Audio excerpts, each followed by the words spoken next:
back on track. Cause I'm back on track. Come on. It's a Wednesday. Happy Wednesday to you. Let's get powered up. Good morning. Welcome to Power Up with Max. Now, this is taken from page 123 of the Millionaire Real Estate Agent. Oh, you've seen it before, right? When you're looking to set your goals, when you're looking to refine your goals, well, it's about halfway through the year, for heaven's sakes. And you look at this. How many closed sales do you have? Your average price, GCI, what have you made so far this year? The cost of sales and your operating expenses. Seller listing appointments that you've gone on, buyer listing appointments that you've gone on, sellers that you have taken that listing. Absolutely, we want to go on and take the listing. The buyer listings taken. How many buyer agencies did you sign so far this year? And then, of course, your listing sold and your buyers sold. Now, we already know that price has a lot to do with those listings getting sold. And the skills that we have in all of our scripts and dialogues and our objection handling has everything to do with going on the appointment and actually taking the listing. Now, I want you to know, never leave that a yes is still possible. Never accept no when a yes is still possible. We want to go for the yes. And so ask the questions in a way that you do get a yes. Get their mind going in the formation of yes, for heaven's sakes. When you ask questions, make certain that it's about where they're going. It's about their goals, because no one ever says no to their own goals.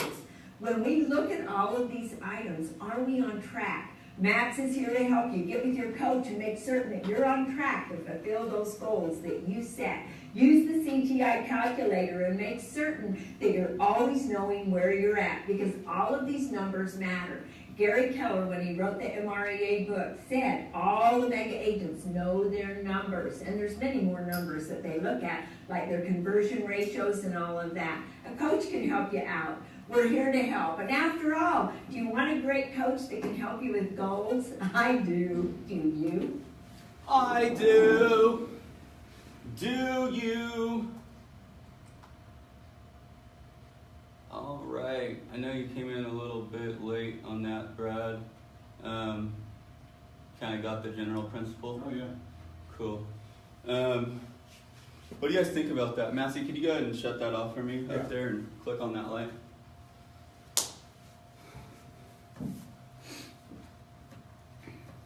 Track your numbers every little part of it. Track your numbers. Yes. But isn't that a waste of time though? No. Why It's not? not. Because you got to track. Anyone who has a business has to track their numbers. But what do you mean? I don't want to track my numbers. It takes too much time. You got to track your numbers. Every contact, any conversation you have with the word real estate in it, you need to check, check, check. So you're telling me that I can't track, or that I don't have to track my numbers and I could still be successful? No. Oh. Uh-oh. Okay. So if I want to take my business from being a hobby, a part-time thing, whatever it is, I have to track my numbers because that's what a business does. Yes. When Got comes to it. marketing, setting appointments, contacts made. Got it. How many people you contacted this week? How many people you contacted this quarter, this year? What about a database? Conversation. Yeah, database is important. The CRM is important. Got it. Okay. Any conversation that has the word real estate, you have to write that down. Got it. Yeah. Guys, that's a habit. That's not going to come natural. Never came natural to me. Some people it might. Brad, did it come natural to you to want to keep track of stuff? Oh, it's all in my head. And Right. That's ironclad there, man. Exactly, right? I got everything I need to know, and all my contacts in my head, why do I got to put it on paper? Right. It's a very common thing, and something I talked about yesterday. There's only 10 to, I'm going to go up to 30%, even though I think it's not that much. 10 to 30% of people are actually putting down stuff that they're doing, their goals, have a database, and those are easy steps that any of us can do to differentiate who we are from the competition. I treat my real estate business like a business, I care for my clients, but I treat it like a business because I care so much for my clients that I'm not going to give them a service level that is anything below professional. And that's why we keep track of our stuff, guys. It's not for us, it's for the benefit of our clients, because our clients are better well taken care of when we do that. What are things that we can track? I know we talked about, I think, Michael, you said you can do buyer's appointments, you can do seller's appointments, you can do contacts. What is a contact, real quick? What does a contact mean to you? For me, it can really be anyone, but I think, like I said, I think it's anything where pretty much the two words real estate were brought up in conversation. That's what it is for me. Like, you know, Brad, you went through maps where you had to do, 100 contacts a week? What were those contacts? 100 that had to do with real estate, or just you had to contact 100 people? No, you're doing it for your business, so Yeah. it has to be something to do with real estate. Okay. Mhm. Yeah. That's a contact. It's interest. It's interest, that's right. Okay. Is it okay to have conversations with people before you start talking about business or real estate? Yes. Why? Well, it's important. Like, I think when you talk with past clients, or you talk, I was watching a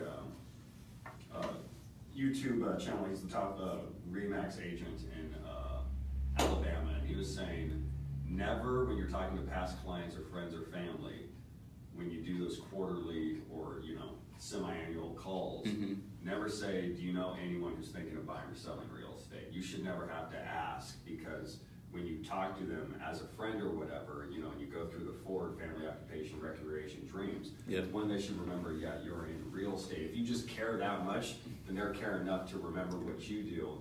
And Right. it's just that love you give them. If you put love on them, they'll put love back on you by sending you clients. So I don't think personally, I think it's kind of insulting to your clients and your friends when you kind of do that. But like, you know, I had a friend last week, we were talking real estate and stuff, and he mentioned, you know, his mom's thinking of selling in the next 6 months. And I said, I can put a CMA together because, you know, it's just Perfect. Light bulb came turns on. on. But, you know, I don't constantly, we're out to lunch and I'm like, do you think anyone wants Right. to buy or sell? Yeah. And I think a big part of that, guys, is the relationship. And what Michael's saying there is that if you're having to call them quarterly or semi-annually, and that's the only time you've talked to them in the last quarter or year, then more than likely they aren't truly a part of your sphere. Or in one of the things, it was a VIP list. Have you guys put together a VIP list? What does that look like to you guys? I'm putting it together on my CRM. Mm-hmm. I'm gonna do, you know, top 25 people who Got it. I talk to the most and also have a pretty good connections themselves. Mm-hmm. And, you know, these are people who I know for sure I'm going to talk to at least over phone, text, or see in person, either once a month or once every 2 months for sure. And those are people I can just have a conversation with about anything and everything. You know, they're you know, It's awesome. people you love. Guys, put a list together. It don't even have to be 25. It can be 10. Yeah. Really? 10 of the right people will keep you in 10 of the right Exactly, people yeah. will keep you in business, 2 guys. referrals a year, that's what you kind If of they're got. 10 influencers, Yep. then that's all you need to do, because it's gonna blossom from there. 10 influencers. Man, I'm so glad you brought up that term influencer. Who is an influencer? What does an influencer look like? And do they have to be a part of real estate to be an influencer? Oh, absolutely not, you probably don't. That's right. You probably don't want them. Well, you want them part of I your mean, real estate business. Right, but not a part of your VIP list. That's not their occupation. That's correct. That's correct. I'm so glad Brad said that. The word influencer, we kind of throw around like nothing, but guys, an influencer is someone who truly does influence the world around them. And if you're a part of an influencer's world, they will change the world around you, and ideally you want to be able to give that back to them. You want to change the world around them even more. Influencers are going to be a part of all industries. There's a lot, no, take that back. There's a small handful of influencers in the real estate industry. I want this office to have every single one of those. That way, everyone else that's in their world is able to grow. I want to be an influencer. I think there's people in the restaurant business, in the technology business, in the, you name it, hardware. I mean, it doesn't matter, guys. There's influencers in all industries, and those are the ones that lead the pack. Why wouldn't you want to be in their circle? You all know that whatever circle that you run with is, how's the saying go?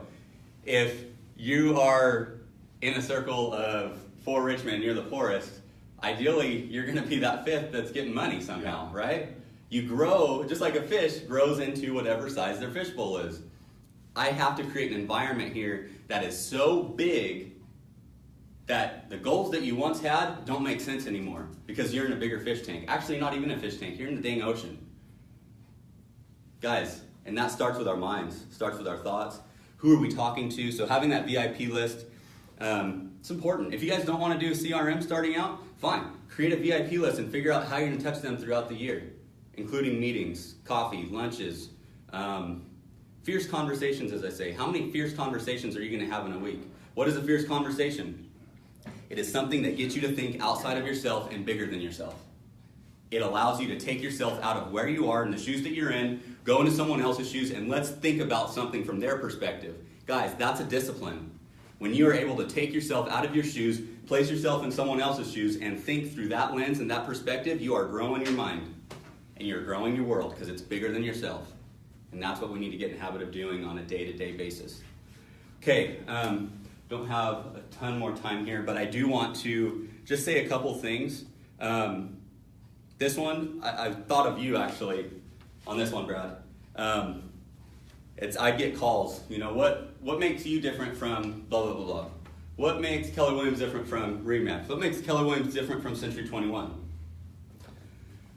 Something I would say to my clients or whatever, because I do a lot of marketing online specifically, I said, our marketing works.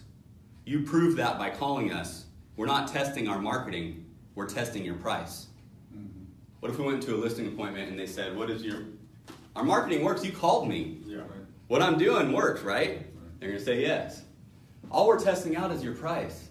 Blake, what do you mean? I mean, I can come in here and say whatever price I believe to be the best, and you're going to do whatever you want. So in that case, we're testing your price. You know that I want to list it for $550, and that I've told you it's based on the information I have, it's only worth $550. You want to list it at $595. So we're not testing my marketing. My marketing doesn't change. It only grows. We're testing the price. Oh, okay. So in 2 weeks, if we don't have any showings, we are going to be dropping it down. Does that sound good to you? Oh, Blake, I'm not sure about that. Do you know that after the first 2 months of a listing being active, that our views are going to drop by 12 times if we don't have it priced right? What do you mean? I mean that our house is going to become stagnant. Your house, this house that you love and that I love so much, by overpricing it, we're putting it in a stagnant pond and expecting it to sell. Guys, that's the kind of conversations, those are the kinds of things that we have to scare them. We're not scaring them, sorry. We're not scaring them. We're being truthful. And as businessmen, we have to be truthful with our clients and transparent. So I like that one. It's something I used a lot. Online real estate, procedures to ensuring we are maximizing our sales. How many posts a week are you doing on Facebook that are personal versus business?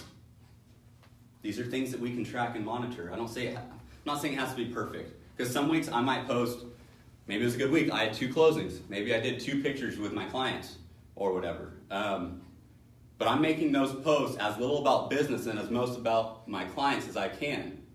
You're subliminally sending a message that you care for people. It's more than your business. My business isn't selling houses, it's caring for people and getting them from point A to point B. That's my business. It's nothing to do with real estate. Brad, were you going to say something there? What's 80-20 rule? Mm-hmm. On your personal you should have, page, it should be an 80-20. That's right, and I'm so glad you said that. Yeah. At least, if not 90-10. Because the people didn't like you to hear your real estate spiel on your personal That's right. page. That's right. They came to hear about your dog or your cat or your brother or your sister or your mom or dad or your kids. I mean, my friend who's a dentist doesn't say, I just closed this cavity. Celebration. Yeah. So it's the same type of thing. That's such a good point. How can we track and monitor what we're doing on Facebook? Guys, it's really easy. Put it in your schedule. Everything I'm saying, just put it in your schedule. Want to make a VIP list? Put it in your schedule. Time block. Time block. Time block and schedule, guys. It all comes down to that. If you guys want to monitor how long you're spending on something, time block, and schedule. I don't want to be on Facebook forever, Blake. Fine, make it 30 minutes a day. Be effective with that 30 minutes. Doesn't have to be a lot. It can be an hour, it could be 2 hours, it could be broken up 3 times. My lead gen was 3 hours a day, 5 days a week, but I never did more than 1 hour of lead gen at a time. Why? Because I have ADHD and have a hard time with it. You guys know yourselves better than I do. Well, Facebook is lead gen. Well, there's a lot of It things is. that people don't It is. understand. You It say is. lead gen, they think that you're on the phones, and that's not, No. that not the is- case. That's not the new norm. No, No. it's not the 90s. That's the old ways. Yeah. The game's changing, guys. Facebook was my biggest lead source. Yeah.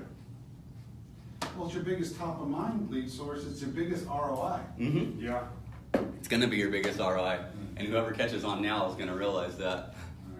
All right, how many per app, Facebook, Instagram, Twitter, etc., are you posting? I'm not saying that those are as big as Facebook, but if you have them, are you using it? If you don't have to use it a lot to use it and to be present. Some people like Twitter and Instagram more than Facebook. Now, I'm not necessarily can say I've seen that from experience. I've got the biggest ROI from Facebook, but these different apps do contain a certain percentage, even if it be 3 to 5 to 10% of people that prefer that over this. How are you incorporating those into your business?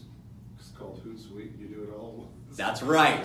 There is programs out there that can do it for you guys. It's not that expensive. A lot of it's just a platform that sends it out to all of them. Whatever it looks like for you. But if you have these apps, let's use them. Treat them as a database and systematically grow them on a weekly to monthly basis. Set goals for these databases. Facebook, Instagram, Twitter, you name whatever one you want. Set goals for it. I want to add 20 friends to my personal page, and I want to add 10 friends to my business page. It's all a funnel, guys. You're creating as big a funnel as you can into your real estate business. And there's lots of ways to do this. I'm just talking about social media right now. Did we praise our client online after each closing? I only say that because I got the most referrals from business when I posted a picture with a smiling face of me and my client together. And at the end, it was just me and my wife because she's a lot better looking than me. It don't matter who it is. It don't even have to be you, guys. You're posting on your page, it's your business, but are you guys doing that? Are you making it part of a system in your business that when you work with a buyer side, that you are taking a post at the end saying, thank you for your business, I appreciate you, lifting them up? Are you doing that? If not, what can you do to make that part of your business? Develop a standard for how us as agents market online and provide source material like graphic designs, whatever it be. This is for our team back there because I wrote K-Brett Agents and K-Brett logos.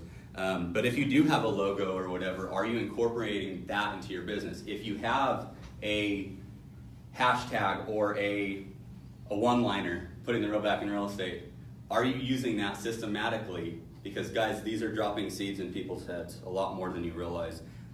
If all the other companies out there are doing it, why don't we do it as real estate agents? You know what I mean? Sounds corny and goofy, but if all these other companies and all these other industries do it, why aren't we doing it in real estate? Because we haven't treated our business like a business yet. It's got to be bigger than us, guys. Okay. Real quick, bold laws. You want to hand a bold law over to Brad?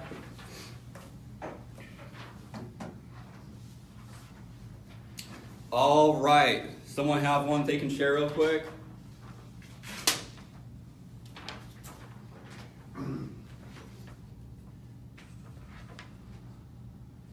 I got one.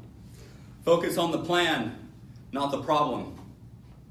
Focus on the plan, not the problem. You don't have any in escrow? I don't care. What's your plan? Yeah. Focus on the plan. Run the play. Do you have a play? What does your play look like? If you don't have one, make the play and run it. Y'all are like a team, a football team. If you don't have a play, people aren't going to know what to do and where to go. If you have a play, put it on paper, step 1. Create goals, step 2. That's actually the same thing. Either way, run the play over and over and over again. Focus on the plan, not the problem. All right, someone else. Do what you've always done, and you will get what you have always done. Yeah. I like that. Say that one more time. Do what you have always done, and you will get what you have always done. That's right. That's right. How can we maximize what we're good at instead of just minimizing a bunch of monotonous tasks? If you guys like doing something, why aren't you maximizing it? Yeah. Sounds silly. Don't be complacent. Don't be complacent. Yeah. There's so many ways to lead gen in this business. Don't get caught up in one. If you're great at one, why aren't you doing that to the fullest? Constant. Why aren't you constantly doing that? Why aren't you being a master of it? It's funny, but that's the biggest breakthrough right there, guys. If you love doing a certain lead gen activity, do it. Make it a part of your time blocking, your schedule, and do it on a day-to-day basis. Run the play. Guys, it takes 0 to 6 months, more than likely 3 to 9, to get business, to actually get something into escrow, to get a check, whatever you guys want to call it. But it starts on day 1 when you have a plan and you start running the play. Okay, let me get another bold law.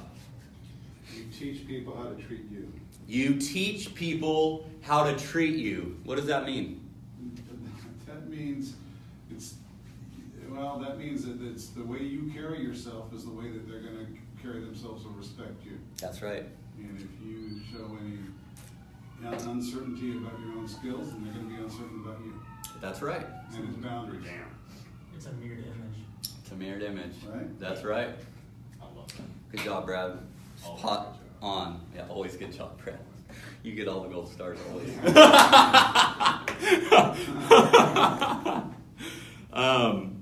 But what a strong thing to put in our brain, because doesn't it seem like the world teaches us contrary to that? That you can't teach people how to treat you, and that we can be, yet we're controlled by all of those around us. We don't have the power to do anything. Guys, you have the power to do literally anything and everything. Anything and everything, including teaching people how to treat you. It starts by treating yourself well.